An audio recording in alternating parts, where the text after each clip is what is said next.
Hey babes, welcome back to my channel. It's Phelece. Thank you so much. I know you already subscribed, you've already liked this video, and you're getting ready to comment because you know this video is going to be great. Koopy, come here. Have you guys met Cooper yet? He's so cute. Come here. Say hi to the camera. Oh, this ball needs to go. Hey everyone, thank you so much again for being here and watching my channel. You know that we are working on a modeling series and we cannot talk about modeling without talking about the effects modeling can have on your self-esteem. Everybody knows that social media is already tough enough sharing your photos, sharing personal experiences, and potentially getting judged, dealing with trolls, and of course dealing with your own self-doubt, which is worst of all. And in the modeling industry, you are literally selling your body, your unique look, your face, your hands, your feet, whatever is being photographed. It's up for display. It's up for auction, and it's up to you to bring a vision to life of the designer and all the people that's involved in the production. And that can really play a significant role in your self-esteem, and it has in mine, along with a lot of other models that I know and a lot of other people that have experienced the modeling industry.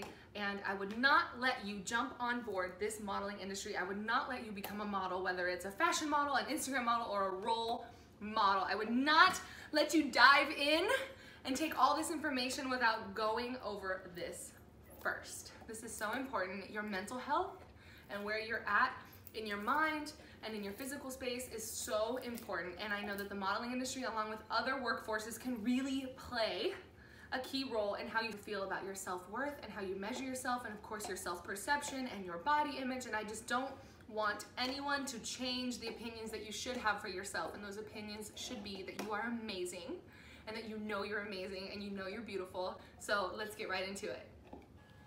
I want to apologize now for all of my fidgeting. This topic is actually a little personal, so hopefully you guys take the time to actually listen to this and maybe share your own experiences down below. So I imagine you're probably thinking of your own experience where you are at work and your boss, your coworker, they made you feel inadequate or like you weren't good enough to be there or be yourself, and it could be based off your gender, your race, your ability. Really doesn't matter what it is, the feeling is still the same. The feeling of not being good enough sucks. And the feeling that someone else is judging you to the point where you actually start to believe less in yourself, that also sucks. So this story that I have to share with you, I hope it stays between us, even though it's out in the universe. I'm not gonna share who the client is about because it really doesn't matter. The truth is in the modeling industry, there's so much discrimination. There is so much lack of inclusivity still, and there is still so much hesitation towards diversity of skin color and body size. So I really, as you know, I am all about disrupting the fashion industry, really changing the game and showing the world that all bodies deserve representation. All bodies, everybody, tall body, big body, small body, dark body, light body, you know, someone that doesn't have all of their body. It doesn't matter what your body may look like, you deserve to be represented. And there was a situation with an actual client with me that really hurt me. And to you, it might seem like I scored in this deal, but I did not score. I did not score at all. I was booked for a full 12-hour day, and for anybody who has worked a 12-hour day, it really doesn't matter what you're doing. A 12-hour day is freaking long, but the pay as a model was absolutely worth it. I was so excited. It was a print job. I love working print modeling. When you're actually in front of the camera and I get to work on my body and practice posing and connect with the photographer, it's really a great experience. I was really excited to hop on set. Also, knowing that I was the only plus size model there made me really excited. I kind of love being the only plus size body in the room, even though it's very intimidating and it can be very challenging. It's an opportunity, to say the least. To know that I am the only one at the table sucks for those other babes out there that want to be in this industry, but it's also really great to know that we're making a difference and I'm able to be a voice for the people that are not in the room.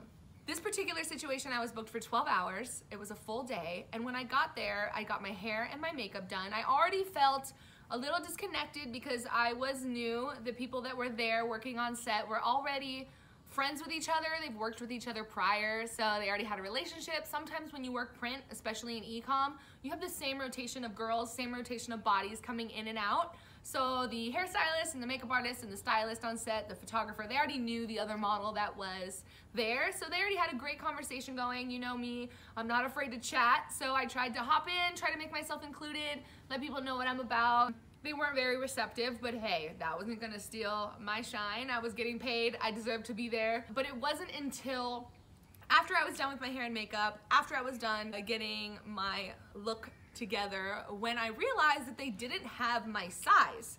Right now I'm about 16, 18. They were carrying about 14, 16, and even their shoe sizes were not my shoe size after I told them my shoe size prior to the actual photo shoot, as a prepared model should always let their client know what size shoe they are and what size they are, so they make sure that the samples are in their size, which I did. But when I arrived, they didn't have my shoe size 10. Yes, a size 10. A lot of the clothing didn't fit me.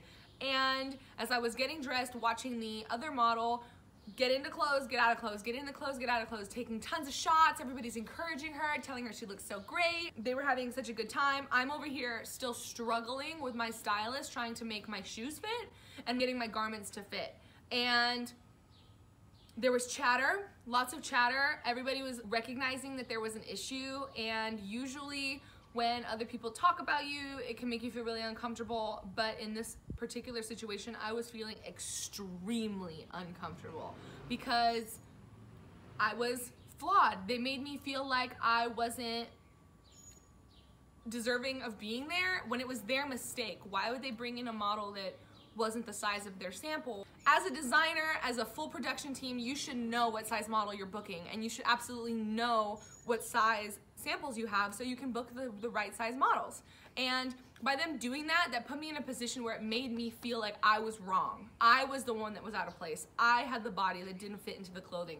Like, I already don't feel that every fucking day going to the mall. I mean, if you're over a size 10, you can probably relate. You go to a mall in your hometown. I'm in California, in the most inclusive state in the entire country, and we don't have more than one plus size store at a mall, you know. And now I'm in an actual building where I'm getting paid to be the model, paid to be the representation of a plus size woman, and the sizes didn't even fit me. The chatter was crazy. People were talking shit, and I had to sit there for a full 12 hours and attempt to squeeze into some of these garments. It was uncomfortable, uncalled for, but also very relatable for other girls that are in the industry that have felt out of place before. So to say the least, that is only one example of a time the modeling industry made me feel inadequate or like I didn't belong. There are so many other stories. A lot of my followers, a lot of my family, they like want to get into the modeling industry, but they just, one, they're like, oh, I don't know how, it's so hard. And then of course there's like there's always a self-esteem issue. There's always like, can I actually do this? Am I good enough to become a model? He's hoping to tell other people to get them into a place where they can give themselves permission to do something this awesome. For me, it started at a very young age. A lot of people thought I was a girl growing up because I always had long hair, you know, and I was actually a guy, so that's a thing, you know, or at least for me. So a lot of people was like, all right, why don't you cut his hair and whatnot? Why do you want your hair long? And I'm short. So this is another thing, I'm short, I'm 5'9". For guys, it's too short sometimes. I finally took up the confidence to actually purchase a camera, like, let me reach a vast audience instead of just answering one person at a time. And then if they do have questions, I can actually direct them towards something now. So that's how I started. Be different, be unique, be you. Gio's Wave on YouTube and Gio Filipino Hair on Instagram. Go ahead and follow me, DM me, I'm always here. This is what I wore today during today's photo shoot. This dirty, crusty ass coochie probably right here. I used it to suck in my gut. So this is about the relationship with my body. My relationship with my body was not even something I was aware of before I started modeling. I didn't even realize that I had a choice on how I felt about my body before I started modeling. Modeling can play a serious role on how you feel about your body, and it definitely did for me. There's times where it makes me feel super inadequate and it makes me feel like something is wrong with me, but then I realized that I already had those preconceived thoughts. I already had that preconceived notion that something was wrong with me. So when I dived into the modeling industry and you put me in a room with a bunch of other gorgeous, beautiful, curvy women, of course my thoughts are gonna go right back to that place. It wasn't the actual game of being a model. It was just how I felt about me. And the second I realized that, I had to get to work. I had to get to work. I mean, I was not going to allow my own insecurities get in the way of me getting this role. I mean, I'm in the room with casting agents and other models, and I wasn't gonna let my own relationship with my body bring me down. So the modeling industry absolutely helped me become more comfortable with my curves. Are you kidding me? The title is curve model, straight model, curve model, whatever the body type. But it allowed me to embrace my curves and not be afraid of them. And I actually have this second thought sometimes when I'm in the room with these beautiful women that my curves aren't even good enough. I'm like, dang, I wish I was fatter. Like, dang, I wish I had more thighs. Or like, dang, I wish I was taller, or I had bigger boobs, or I wish I had more chunk in the front, because she rocks it so well. I want that. You know, I think we're constantly in a state of comparison. So if you can just acknowledge that that's a state that we're constantly living in, and just learn to appreciate the comparison, look at them and be like, wow, they're so different, it's beautiful. This is what I have, it's beautiful. It makes it a lot easier. And I think that that's kind of the mindset the modeling industry forced me to enter, because if not, it just goes self-esteem, body image, right down the fucking gutter. Exactly. So right now, I would say that my relationship with my body is pretty good, but it wasn't always like that. And it's a constant struggle. It's a constant roller coaster. I mean, even just today, I felt like I had to wear my faja, aka tummy tightener, squeezer, coochie hugger, ass crack burner. That thing hurts so fucking bad. It goes like so high up, and like it's a thong, so it's like really in there. Sometimes we have these goggles on, and we like go through life through somebody else's impression of us, or like someone else's perspective of us, someone else's lens of us. But the second you remove those lenses and you just create your own lens of how you see yourself, you realize, oh my goodness, I was in control of how I felt about myself this whole time. This is crazy. I can actually choose to feel really good about me. And just know that whatever I'm bringing to the table, I'm gonna bring it so hard. I'm gonna bring everything I got. I'm bringing everything I got to the table.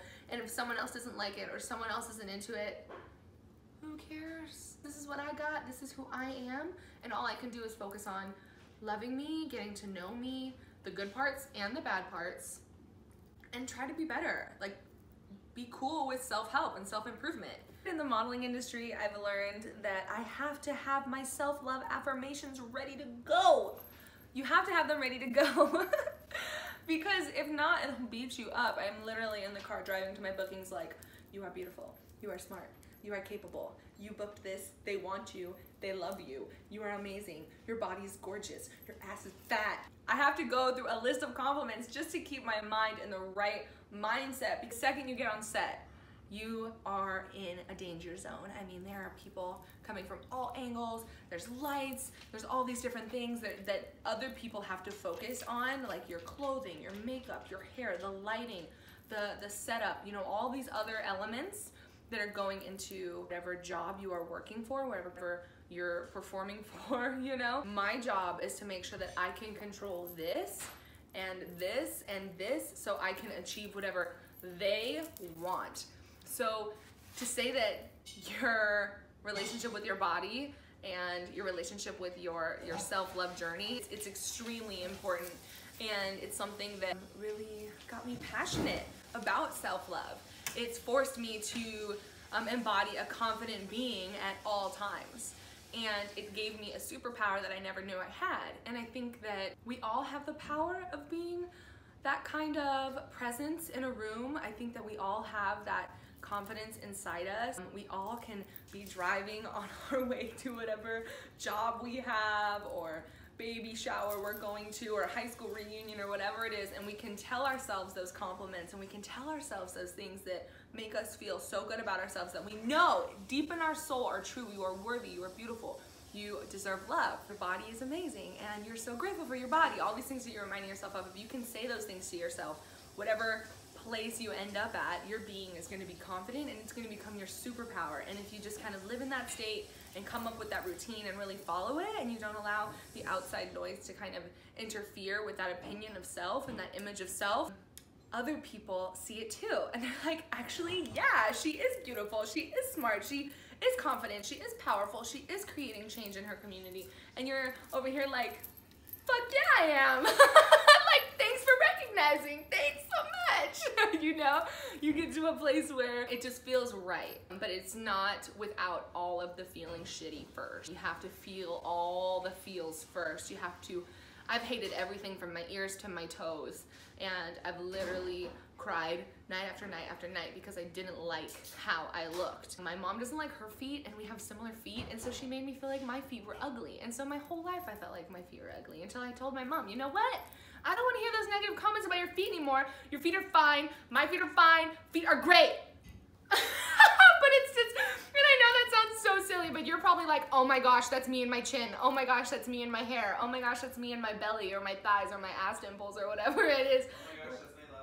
Oh my gosh, that's my love handles. You know, they're fine. Your love handles are great. Nobody's going to judge you because you have love handles. You know, the judgment's coming from you, and it's coming from what you assume other people are thinking. So the second you just block other people's opinion of your body, you have enough love to give yourself. So as long as you don't allow that to enter your space, for me at least, I feel like I'm always good. And so in the modeling industry, you do need to have that extra layer of confidence, that extra layer of protection, because the second you go into the room, they're immediately judging your body. They're immediately judging your physical appearance because that's what you're there for. You are an object of their creation, and as long as you feel like you have the most control of it, in your facial expressions and in the poses that you bring to life, everything will go smoothly. And I will say that that's something that's so great about the people that I've recently met in the modeling industry. There are so many babes out there. There are so many babes in the fashion industry that are ready to disrupt the exclusive bodies and be more inclusive with all bodies. And they're passionate about a lot of the changes that are happening, and they speak up and they use their voice, and it's great. And being purposeful in everything that you do, even when it just comes to making a YouTube video or being in fashion or choosing the career you want to be involved in, being purposeful and living with intention, that absolutely helps you with your confidence and makes you feel better about yourself, your self-esteem, and it just reaffirms that you have the ability to make that choice, and you have the ability to choose happiness with yourself because you know how you are going to thrive. You know what's gonna make you happy, you know what's gonna boost your self-esteem, and by doing the work that you love is going to make you feel good about yourself, as long as you don't let all of the other people's opinions or all the other people that are also in that field get to you or bring you down or make you feel like less because you're different. Because you're different, you're special, and that's what's gonna make you soar. So instead of worrying about looking like everybody else or doing what everyone else is doing, look at their work, look at their bodies, see what they got going on, applaud them, love them, learn from them, be inspired from them, become empowered by them, compliment them, and then go do your thing and go make it yours and go make it the way that you need to make it happen. And I think that in the fashion industry, you have to, because there's so many babes right now that look so similar to each other, and a lot of these casting agents don't even know what's gonna walk through their door. But it's a lot of work, to say the least. It's a lot of freaking work. It's not just taking pictures. There's an entire methodology, there's philosophies, there's all kinds of things that have to go into being a model. And when someone's picking on your self-esteem and judging you, it can be even harder to make sure that you are successful in all those other areas. There are a lot of incredible movements going on right now. Black Lives Matter, Me Too, Everybody Deserves Love. And if it wasn't for those people standing up and being an activist and using their voice to create awareness and spread a message and educate people on what's actually going on behind the scenes of a lot of these industries and just a lot of what's going on in the world, there wouldn't be change. And the only way we can create change and disrupt the fashion industry is by having these conversations. I've asked a lot of my personal friends, models that I've worked with, and they're not willing to share how the industry has made them feel out of their own fear of the repercussions of the industry. And that is to prove why this conversation is so great and so needed, because more people should stand up and should demand more respect and should be more humanized when they're in the room of the designers and when you're creating the clothing or you're being a part of the brand or you're bringing your vision to life. And I'm so proud of everybody that is in this video. I'm proud of the people that are watching this video. Thank you for being a part of this change. So come protected with your self-love, come protected with your self-love journey, ready to go, locked and loaded. Don't let them get to you, because you are beautiful, you are a role model in your community, and you have the power to create change. If you don't use your voice to speak up for what's wrong in the world, there will be no change. Like Gandhi said, be the change you wish to see in the world. And it starts with this fucking video. Thank you guys so much for being here. Thank you for watching all of my videos. Thank you for supporting me on Instagram, on Twitter, on TikTok, and here on YouTube. If you haven't already subscribed or liked this video, please do. If you have anything to say, please comment below. I'd love to hear your feedback. If you have any more questions for me, or you just want to contribute to the conversation, I'm here all the time. I love you. You're beautiful. Everybody deserves love, and it starts with you. Catch you guys next Wednesday.